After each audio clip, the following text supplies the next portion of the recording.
What is going on, guys? It is WrestleLamia here, back with another episode. With the Christmas holidays fast approaching, some of your friends and family are likely to buy you something wrestling related, as they know you're a WWF fan and like that Monday Night Nitro stuff.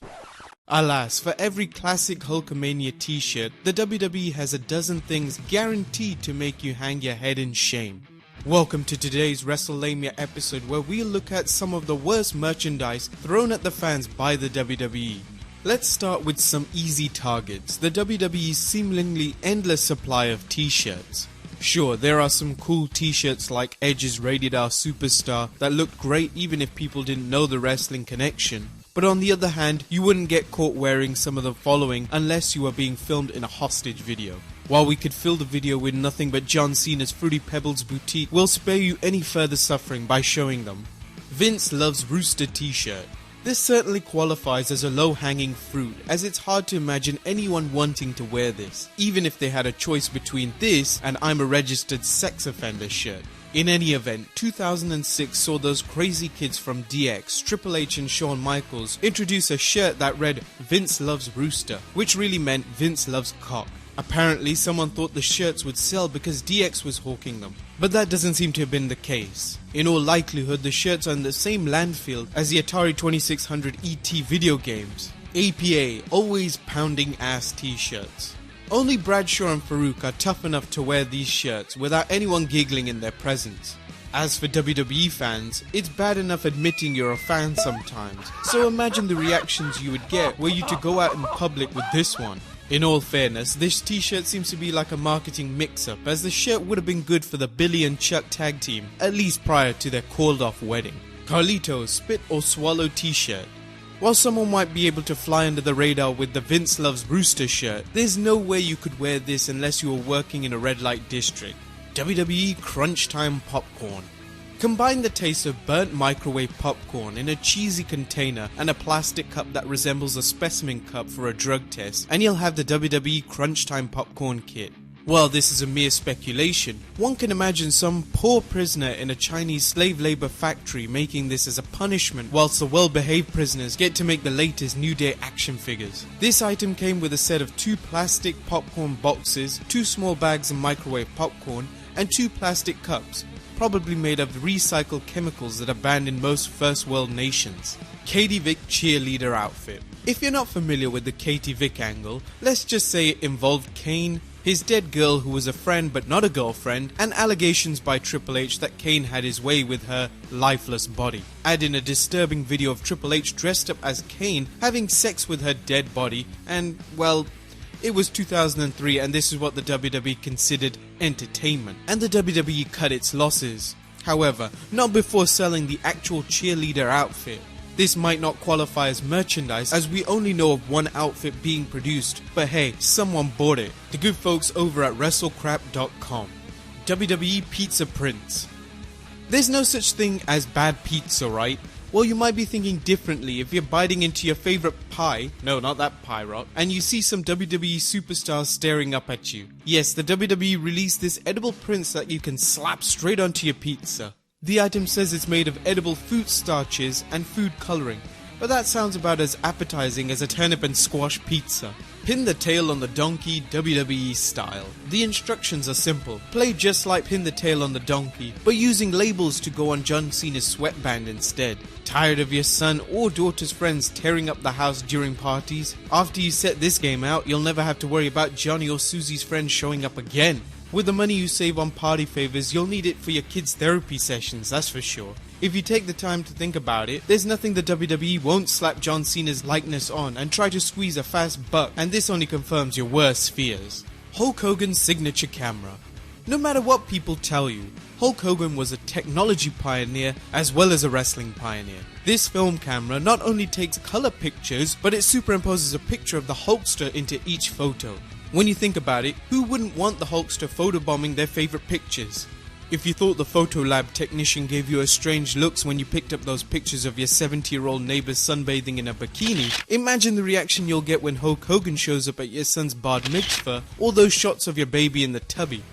Jeff Jarrett with My Baby Tonight cassette tape and t-shirt combo.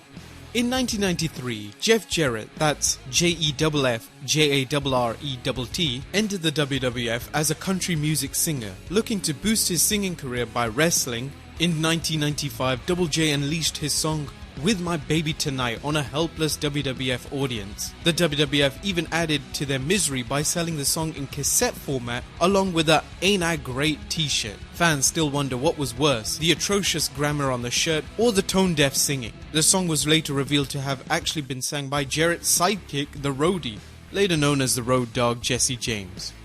Ladies, sexy Hulk Hogan costume. Have you ever wanted to see a girlfriend dressed up as a WWE diva? Sure, who hasn't? In a sudden twist of logic, the WWE decided these same fans would want to see their girlfriend dressed up as the immortal Hulk Hogan, complete with feather boa, mustache, sunglasses, and of course the same high-heel wrestling boots worn by the Hulkster himself. Sadly, there is no explanation for this costume, and we apologize for anyone who has poked their eyes out from the horror. WWF corn chips. Fans in the UK must be wondering what they did for the WWF to unleash these snacks on them in 1993. There were 3 different snacks, each with a different flavour and with a different WWF superstar on them. If Bret Hart's snack, the pickled onion champion flavour, didn't sound good, you could try the Undertaker's spicy beef, the dead good flavour. Still not enthused? How about the Macho Man Randy Savage's chunky cheese, the macho flavour corn chips? Yes, these things were so bad that the WWF ran a promotion where you could collect points from each bag and mail them in for WWF loot. Luckily for American fans, this was one British invasion that never happened. Little Stone Cold Steve Austin doll. Remember that wrestling fan that you flamed on Twitter? This is likely the first thing you'll see once the chloroform wears off as your captor lies on his bed with WWF sheets. Leave it to the Danbury Mint to come out with a porcelain doll of Stone Cold Steve Austin. By now you realize the WWF would license anything. Regrettably, this doll doesn't come with a beer can props, or it would be complete. WWF Macho Machine. Loyal viewers like you will recall the video where we discussed the WWF's integrated conditioning program, better known as ICO Pro. The WWF took things to the next level when it introduced the Macho Machine, a home gym endorsed by a you-know-who. This home gym came out in the early 90s and promised to bring out the Macho Man in you. Affordably priced at $339.95 or 4 easy payments of $84.99, it touted that its omnikinetic resistance, isn't that one of X-Men's superpowers, builds your muscles faster than free weights or rubber band machines. Yeah, I don't know if that worked or not. Twin Towers Never Forget t-shirt.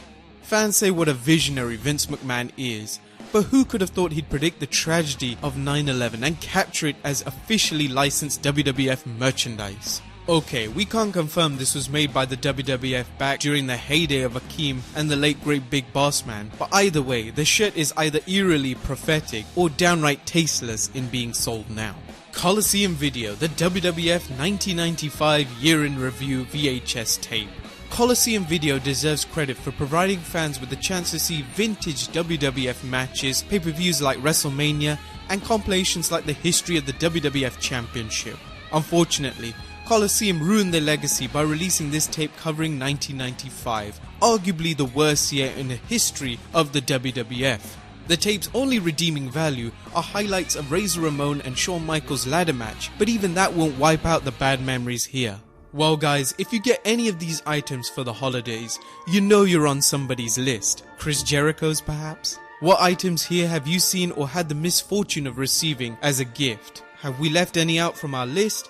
We want to know so we can catalog them, collect them, and store them in Warehouse 13 for the sake of the world. I hope you enjoyed this video. Be sure to subscribe to WrestleLamia, like us, and leave us a comment, otherwise you might wake up to a baby Stone Cold porcelain doll.